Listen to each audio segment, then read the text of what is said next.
Барлықтарыңызға сәлем достар, мен каналыма қош келдіңіздер. Достар, пауық кетіп баратыр. Бұл пауық негізінде ойыншық емес ешқандай. Бұл сырға. Негізінде құлаққа арналған сырға. Қазір мен соны тақып көрейінші сіздерге көрсетіп. Сырға тақпағалы қанша болды білмеймін. Құлағым бітеп қалған жүр. Неме кірмейді ау? Кірді наконец-то. Ал достар, міне мен құлағыма тағып алдым. Қалай? Жарасып тұр ма? Егер сіздерге осындай өрмекші сырға ұнаған болса, әлбетте лайк басыңыз, видеоның астына және комментарий қалдырып кетіңіз. Міне видео. Пранк жасауға күшті екен. Жұрттарға пранк жасап, үйдегілерге пранк жасасаң, осындай пауық сырғалармен, өрмекшімен. Қазір мен мамаға пранк жасайын деп жатырмын, өрмекшімен. Мам, қара, мен құлағыма өрмекші кіріп кетті. Ойбай, мынау немене? Өлі, масқара. Алып тастана бәлені. Анау алып таста. Өрмекші кіріп кетті мынау. Страшно қорқамын мен оныдан. Өрмекші, Қытайдан келген өрмекші бұл. Ола, масқара. Алып таста құрсын. Каз алып тастайым. Ал достар, қараңыздар, мен не жасадым? Жылан жылына жылан салат. Қазір сіздерге анықтап көрсетейін. Міне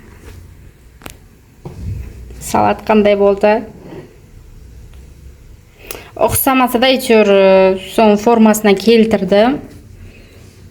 Жылан жылына жылан салаты. Егер осы видеоның астына 1000 лайк жиналатын болса, онда достар мен шашымды тақырып алып тастайын деп отырмын. Рас айтамын, шашымды тақырып алып тастайын.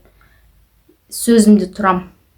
Уәде бердім ба, сөзімде тұрам. Сондықтан достар, барынша лайкты аямаймыз, және де комментарий қалдырамыз. Подписация батырмасын басуды ұмытпаймыз, және де келе жатқан жаңа жылдарыңызбен ұмыт кеттім ғой, сіздерді жаңа жылмен құттықтауға. Жаңа жыл сіздерге мол бақыт, денсаулық, барлық жақсылықты алып келсін достар. Келесі видеода, егер осы видеоның астында 1000 лайк жиналатын болса, онда мен тазбас атанамын. Шашым бәрін алып тастаймын. Рас айтамын. Мен шынымен де сіздерге өтірік айтып отырған жоқпын. Егер шынымен де жаңағыдай расымен де 1000 лайк жиналып ататын болса, онда мен с удовольствием шашым бәрін алып тастаймын. Таз боламын, в общем. Камила Тазбас қыз. Или каналдың атын сөйтіп ауыстырып тастасам екен, Тазбас Камила деп. Ну енді бірақ 1000 лайк жиналса ғана достар. Видеоны әлбетте таратыңыз, достарыңызға таратыңыз, солай біз 1000 лайкқа жете аламыз.